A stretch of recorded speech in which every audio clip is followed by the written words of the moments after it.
From the post-millennial, CNN data analyst sees tremendous 40-point shift among immigrants to GOP on the issue of border security and ICE enforcement. Yes, indeed, my friends, it just so happens that almost all of the people who are complaining are white liberal women.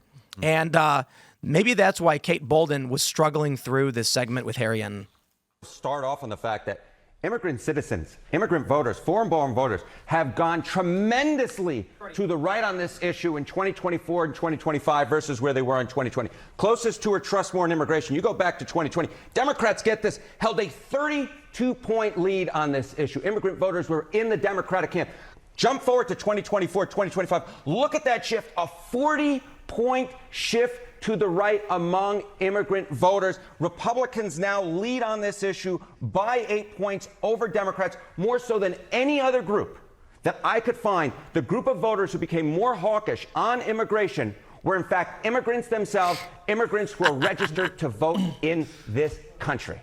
Democrats, that's called being on the right side of history. Well, that's on that issue. How about how they feel about kind of traditionally, historically about Donald Trump? Yeah. So, you see this shift and you go, what is going on underneath the hood? Well, take a look, Donald Trump. You remember when he first ran back in 2016, immigrant voters were one of his weakest spots. But look at this. Trump's vote share in presidential elections among, again, immigrant citizens, those who are registered to vote. Look at this. In 2016, he got 36% of the vote. You go to 2020, 39% of the vote. Look at this. In 2024, all the way up to 47% of the vote. Some polls I looked at had him barely losing that vote. Some polls I looked at had him barely winning that vote. Again, there is no block of voters that shifted more to the right from 2020 to 2024 than immigrant voters, and Donald Trump, at least in some surveys, actually won that vote. On average, it's about equal. So there may be all this stuff, right, about undocumented immigrants and Trump being harsh on them, but immigrant voters themselves have increasingly liked Donald Trump and have increasingly moved to the right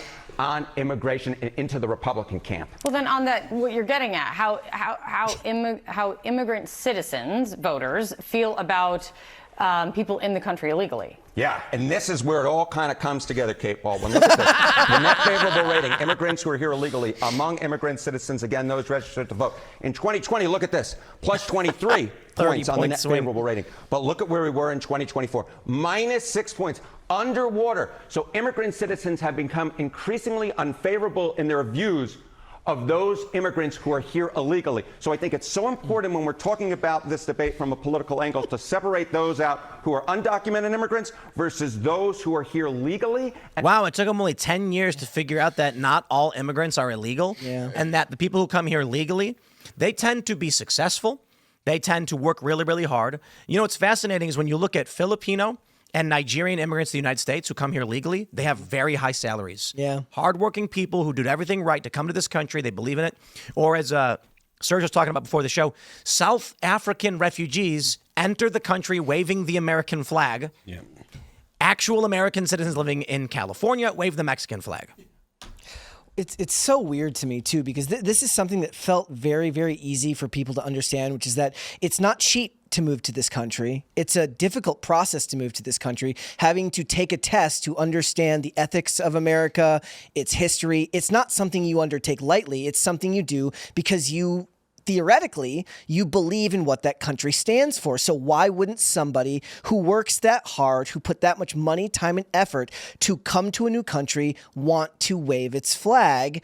And to not understand the difference between that and someone who comes here without having to do any of that, to not understand why that person would be upset at the guy who's skipping the line is patently insane. Nobody outside of the stupidest people on earth would be befuddled by this. You should see what I do when someone skips the line with me at 7-Eleven. Oh, man. Like people got to understand the issue legal versus illegal. I don't understand why people don't want to address that, mainstream media. If you're here legally, I love you, no problem. You following the law.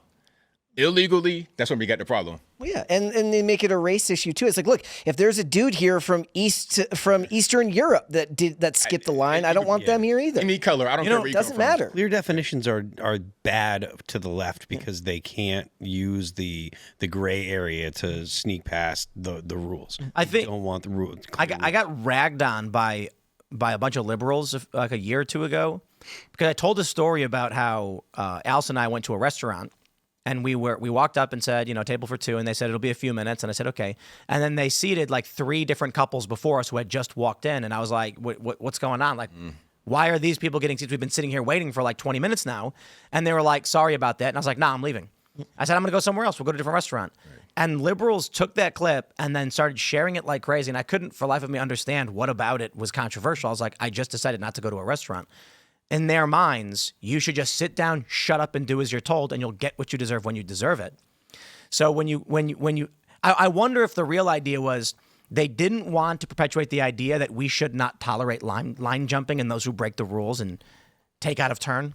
There's a lot of stuff that's in there. They don't like the fact that you were assertive enough to say, no, I'm not going to just accept what's going on here. I'm going to use the agency that I have to affect my life, which is something that we talk about. The left doesn't like to act like they can affect.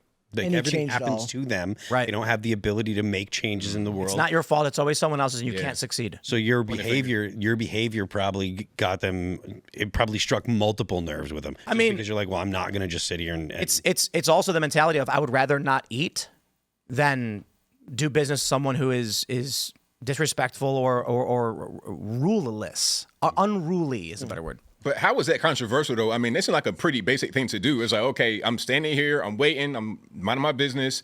People coming by, they're getting seated. I'm not getting seated. Why would I want to eat here? Obviously, I'm not being respected. Let me just go somewhere else. I know my attitude with all this stuff is, okay, like, you don't owe me anything. I don't owe you anything. You clearly don't want me here. I'm going to leave. Yep. But they all started posting these clips. They were loving it. And I think it's things like that show the mentality of many of these people. Why are they communists? It's because the only way to change something like that from happening is to totally have a revolution in the industry. Government should control and make sure these things can't happen. Things like that. The more you also pick like a completely arbitrary, unachievable goal, the more you just get to kind of make the excuse that nothing changes and that it's always someone else's fault. So you kind of kick the can down the road eternally and things never change. Yeah, I mean, like I said, the ability to have agency, or the idea that they have agency and they can affect the world they live in, is bad for them. I think you nailed it. The reason why, because I'm like, even telling the story, it sounds like who cares that they freaked out about this? It's because I'm telling young people, stand up for yourself and solve your own problems, find solutions, go work for yourself and make something happen. Better than telling people you're just demonstrating. You're not trying to tell people how to live. You're just saying, this is what I did. And that's like kind of like a leadership quality. So this happens on the show and we cover it, which is like half of Hollywood likes to complain about the salaries on gendered lines. So anytime there's like an actress who like gets offered money and turns it down because they didn't offer her enough, I'm like, yes, do that. Do what this person did who bet on herself and said, look, I'm worth more money than that. You better pay me what I deserve or else I'm going to walk. And it seems normal to us, but you have to encourage this because they don't understand it. But the way the left works is there will be a movie with a male lead and a female lead, and it'll be like Brie Larson and Robert Downey Jr., and Robert Downey Jr. will be given $100 million for his upcoming role, and she'll get 7. And then she's going to be like, look at this pay disparity. But then when the female lead is like Scarlett Johansson and the male lead is like some unknown dude, nobody cares. Right. No. Because they're leftists, they make excuses and they lie so they can steal power. That's also, the game. Back to your point about the video you were talking about earlier when Savannah Hernandez asked him that, maybe he was just trying to sidestep the racial aspect of it by bringing up work. He didn't have, like, he literally, within their own worldview, he didn't have a good answer because their worldview makes no sense. So he had to sidestep and make it about something other than race. They don't really care about race. They'll talk about race a lot. They'll champion race a lot, but they really don't care when you really boil it down. They don't care. I'd be willing to bet you that guy we always refer to these woke people as white supremacists with guilty consciences. Yeah. I'd be willing to bet that if you put a surveillance camera on that guy and watch his everyday interactions, he's probably one of the most racist people you end up seeing. Or at the very least, just riddled with white guilt for everything that he's been told by colleges. But that is, it's basically, there's a person who hates minorities or black people. And then are they going to be aggressive with it? Or are they going to try and virtue signal? And the liberals go the virtue signal route, but they're still overtly racist. I love pulling up that Yale study. Have you ever seen this one? I don't think I have. The Yale study on this one? Let me see. Yale, white liberals. I love bringing this up. And I'm wondering, actually, if you've ever experienced this, Anthony. White liberals present themselves as less competent in interactions with African Americans. Yeah, the white liberals are the worst. out of everybody I have to deal with. Captain Man Bun, like him and his mom in that video, I hate them whenever I see them. I go the other direction because I know it's going to be a bad interaction every single time. Conservatives don't do it. This is the thing. Conservatives, libertarians, they will just talk to you. And if you don't understand, they'll explain and they just talk like you're normal. Right. Liberals intentionally act less competent because they're racist. Yeah. They think that black people can't get IDs or figure out how to use the internet. Yeah, that's the funniest thing. I've seen that. It's like, come on, man. You just go to the DMV. It's like we're regular citizens like everybody else. My They favorite. don't see us that way. Yeah. They see us the same way they see the migrants as the permanent underclass. Hey, you guys just work, clean the toilets. Y'all just do that. You're not really people. In that Ami Horowitz video, my favorite interaction, I'll bring it up whenever I can, is I'm sure most people are familiar with this video. It's one of the most massively. Have you seen this one where I think you were? I've seen that. Yeah. Yeah. He goes to Berkeley college students and says, "Can black people get IDs?" And they're like, "No, they just don't know how to use the internet and things like that." Then he goes to New York. He goes to like Harlem and the Bronx, and then he asks them, "Do you have a phone?" And this lady's like, "Yeah." Like, "Does it have the internet?" She's like, "Yeah." Why? And he's like, I'm just curious because these liberals are saying you don't have it." But my favorite is when he goes to this older black guy and he's like, "Do you know where the DMV is?" "Yeah, if you go up on 25th Street, you make a left." Like, of course he's giving him directions he knows how well. It's insane to me that they live in this bubble world. These liberals, they go to this. They're from white enclaves. They go to overly white universities where they stand up and say, "We need to go burn down the city to save black people." And then when a black lady shows up saying, "I'm just trying to get to work," they go, "We don't care about you." Right. That's the. I can't conceive of the method that you have to use to get from burning down the city to "we'll save black people." Like, what are you talking about? What does that even mean? They don't really care about saving anybody other than themselves. In my opinion, in the video with Savannah, I think that dude and his mom were there getting paid. She's trying to get to work. He's like, "I'm at work. You're in the way."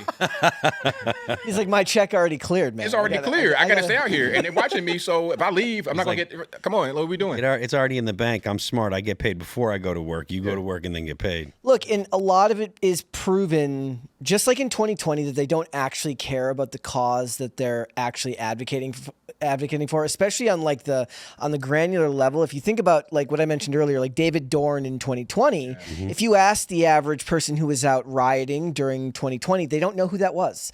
They don't know what happens, and they certainly don't understand why we would consider that a tragedy. Right? And if you can't look at something like that, which is weird too, because they seem to think of empathy as like something on the macro scale. You have to be empathetic to an entire group of people. Whereas I think maybe the more well-adjusted version is I have empathy for people that I see in my everyday life. Or you look at an individual example of something awful that happened to someone and you're like, yes, I can have empathy for this person in this situation. But the problem is that is not politically expedient. Yeah. Because it doesn't speak to a larger cause. You have to have mass toxic levels of empathy for all people. And look, that's not good for politicians. It's not good for CEOs.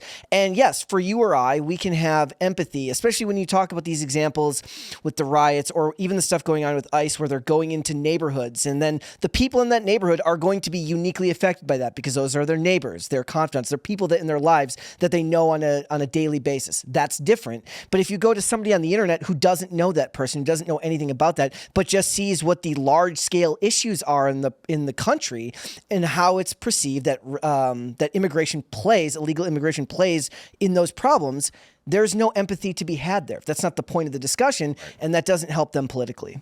Thanks for checking out this clip from Timcast IRL. Make sure to watch the show live Monday through Friday at 8 p.m. Subscribe to this channel, and we will see you all there.